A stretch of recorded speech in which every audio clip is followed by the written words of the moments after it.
The Mons case? We're expecting a ruling in that sometime in the next 2 or 3 months. It's likely the ruling will go against us, and that it will, people will be allowed to have local employment contracts as opposed to Irish employment contracts. If it happens, we will respect the ruling. We'll appeal it, but we'll have to respect the ruling. It may well be that people then in other at our bases across Europe may have local employment contracts. That's what it is. It may actually lower our costs. Doubtless there'll be unions. I mean, we've had local employment contracts in the UK though for many years. Everybody in the UK is on a UK employment contract. It hasn't led to unionisation, and we don't believe it will lead to unionisation, because the first people up over the barricade looking for unions will find their base either frozen or closed. We will, as we did in Copenhagen when we were blockaded by the SAS unions up there, we'll move the aircraft out of there.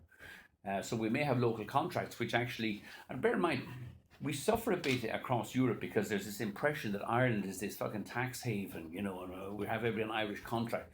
We have people on Irish contracts because that's the law here.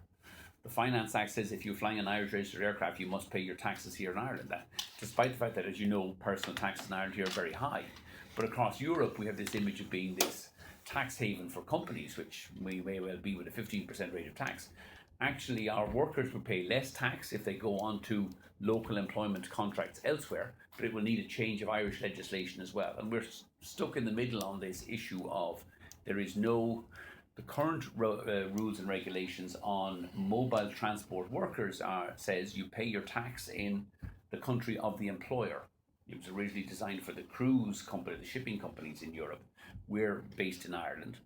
But some of the nonsense peddled by the pilot unions in Germany and elsewhere, this will lead to pilot unionisation here in Germany. No, it won't. We'll be closing bases if there's any hint of unions getting their feet under the table in Ryanair. It won't happen.